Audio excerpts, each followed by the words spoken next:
राजस्थान के जो चुनाव हुए वो काफी दिलचस्प हुए और इन चुनावों में जो सबसे बड़ा मुद्दा देखने को मिला, सुनने को मिला, वो था हिंदुत्व का, राजनीति का, धर्म के राजनीतिकरण का। तो ये धर्म की राजनीतिकरण की नौबत क्यों आई? कांग्रेस ने भी बहुत बड़े-बड़े इल्जाम लगाए बीजेपी पर कि उन्होंने तो धर्म की राजनीति की, ध्रुवीकरण किया, इसकी वजह से वो जीत गए और उनकी योजनाएं इस ध्रुवीकरण के सामने फीकी पड़ गई।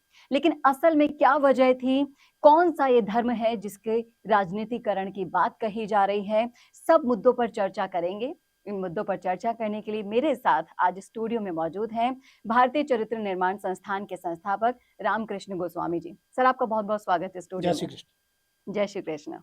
मैं आपसे सबसे पहले तो यही जानना चाहूंगी कि जिस धर्म के राजनीतिकरण की बात ये राजनीतिक सरकारें करती हैं और आपने देखा होगा कि इस बार के चुनावों में जो मुद्दा सबसे ज्यादा हावी रहा वो हिंदुत्व का रहा, सनातन धर्म का रहा, विचारधारा का रहा। तो मैं ये जानना चाहूंगी कि आखिर में ये सनातन धर्म है क्या और कैसे इसका राजनीतिकरण किया जा रहा है?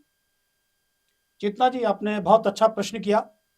और ये एक जो आपने बोला कि राजनीति, धर्म और इस प्रकार के इस मुद्दे से जो वर्तमान चुनावों का जो संबंध रहा है और जो आरोप प्रत्यारोप लगे हैं ध्रुवीकरण के, तो मैं सबसे पहले आपको यही बताना चाहूंगा कि महान राजनीतिक और जगत गुरु भगवान श्री कृष्ण ने भगवत गीता के रूप में एक राजनीति का एक विज्ञान इस विश्व को मानव जाति के कल्याण के लिए दिया। धर्म का जो गीता का संदेश 5160 वर्ष पूर्व धर्मभूमि कुरुक्षेत्र में दिया गया था, उसमें भगवान श्री कृष्ण ने स्पष्ट रूप से धर्म के दो नीति सूत्र घोषित किए हैं। पहला नीति सूत्र जो राजनीति का भी है, न्याय व्यवस्था का भी है कि परित्राणाय साधुनाम। परित्राणाय साधुनाम का मतलब है कि मानव अधिकारों की रक्षा, और मानव अधिकारों की रक्षा का जो आधार है, जो बुनियाद है, जो साधन है, जो विधि है, वो है विनाशाय च दुष्कृताम। इन दो साधनों से, विधियों से ही धर्म संस्थापनार्थाय संभवामि युगे युगे। चाहे वो सतयुग हो, त्रेता हो, द्वापर हो, कलयुग हो, कोई फर्क नहीं पड़ता।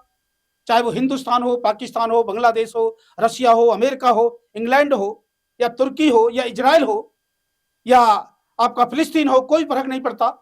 भगवान कृष्ण ने एक सनातन संदेश दिया है, धर्म का संदेश। वो धर्म का संदेश भगवान श्री कृष्ण का स्पष्ट रूप से है कि विनाशाय च दुष्कृताम।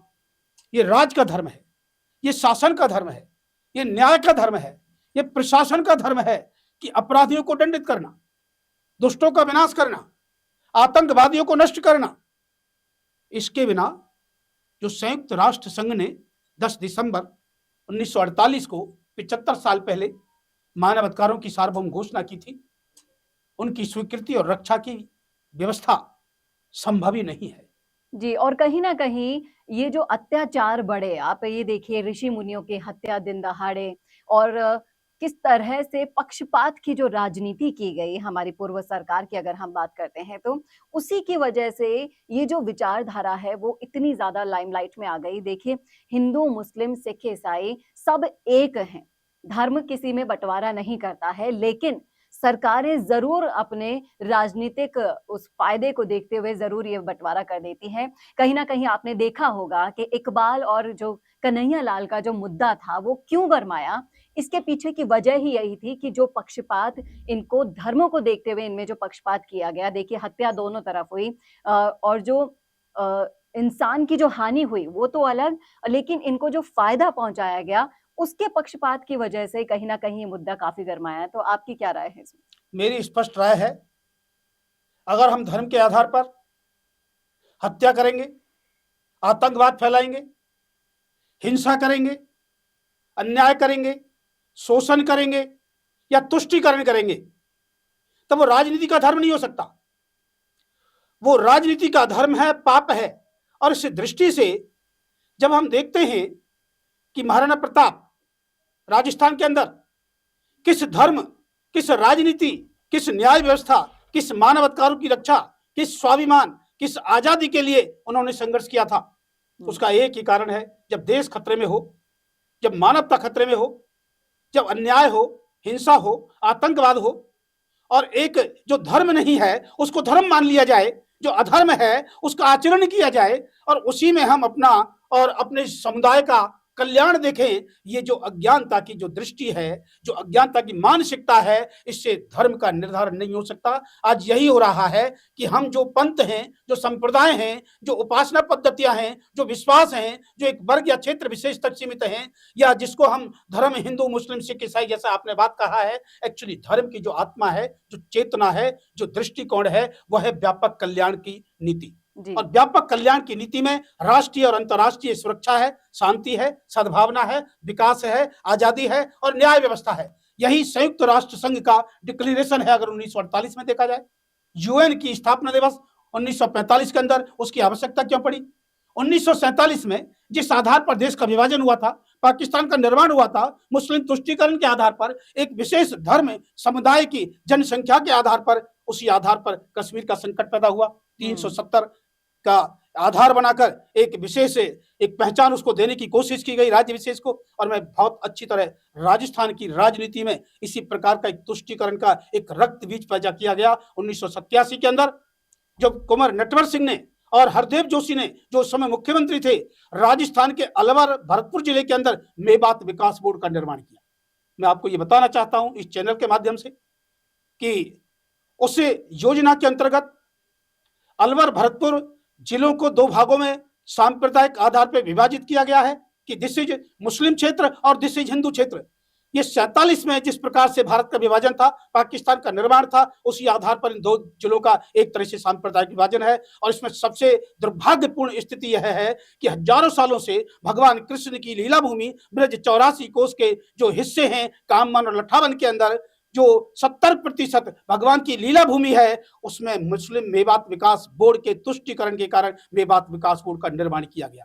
अर्थात जो ब्रज क्षेत्र है वो अब मेवात क्षेत्र हो गया, मुस्लिम क्षेत्र हो गया।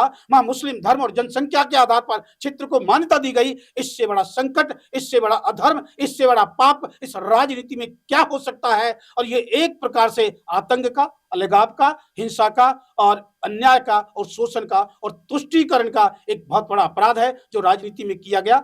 हम इसलिए ब्रज भूमि कल्याण परिषद के माध्यम से हम लोगों ने ब्रज रक्षा आंदोलन चलाया और हाई कोर्ट में भी रिट याचिका दायर की और एक जन आंदोलन, एक लोक संवाद पूरे राजस्थान के अंदर हम चला रहे हैं कि महाराणा प्रताप ने जिस प्रकार से स्वाभिमान और राष्ट्र की रक्षा के लिए, देश की रक्षा के लिए अपना स्वधर्म मानकर काम किया था, त्याग और बलिदान के साथ में, उसी की आवश्यकता है। और आज का जो ये चुनाव अभी विधानसभा का हुआ है, उस चुनाव के अंदर भी जो स्वाभिमान है, जो धर्म का मूल आधार है, जो कन्हैया लाल की आपने बात की थी, उसकी हत्या करना, एक धर्म के आधार पर करना, उसकी तुष्टीकरण के आधार पर करना।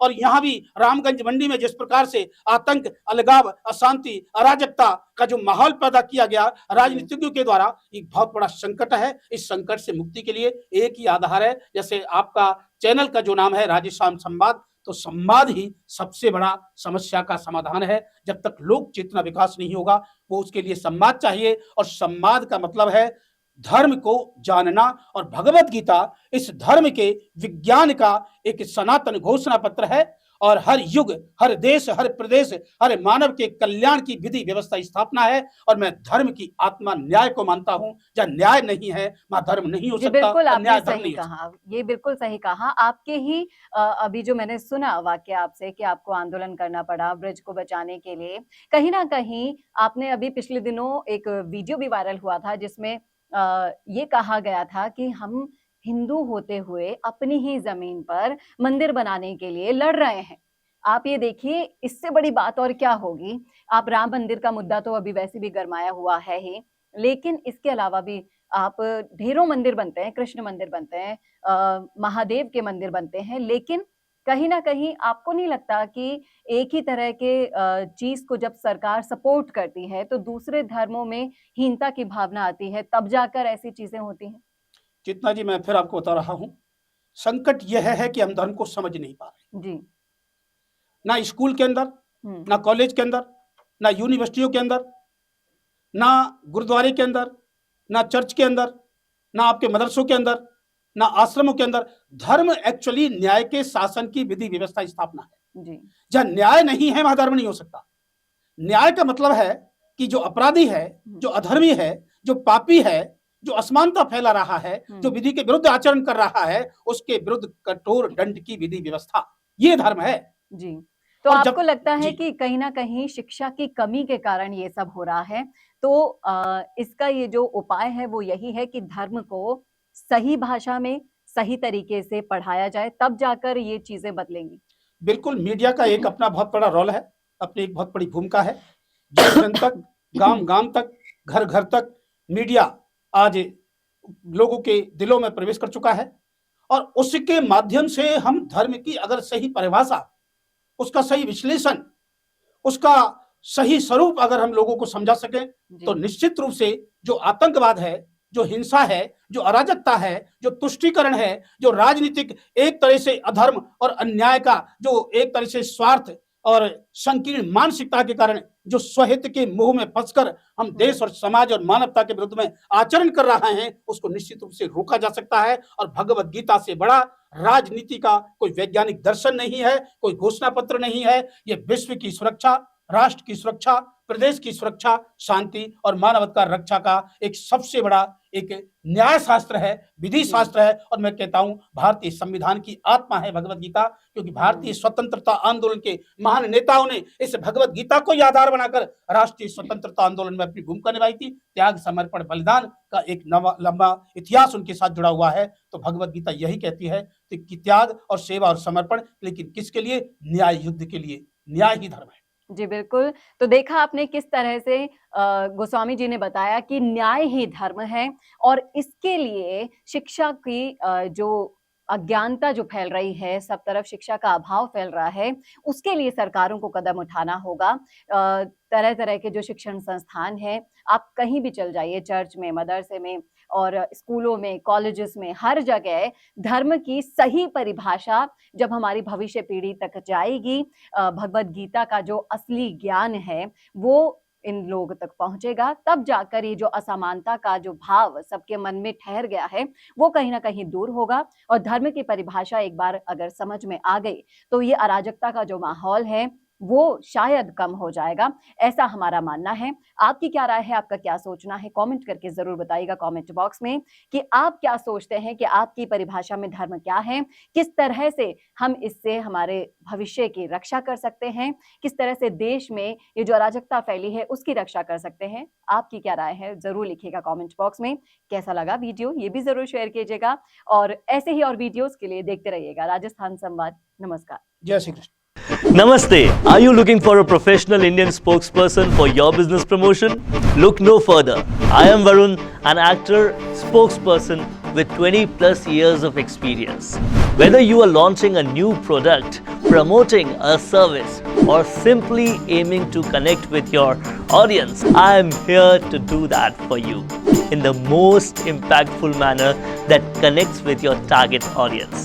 I do scripting, editing, motion graphics, lighting, animation and audio, all these in-house, ensuring quality and fast delivery. I offer logo insertion, image insertion, video insertion, bottom scroll insertion and movable background too with just a little extra charge. Now what are you waiting for? Let's join hands to create a promotional masterpiece that reflects your brand identity. Check out my profile now and message me for any kind of queries.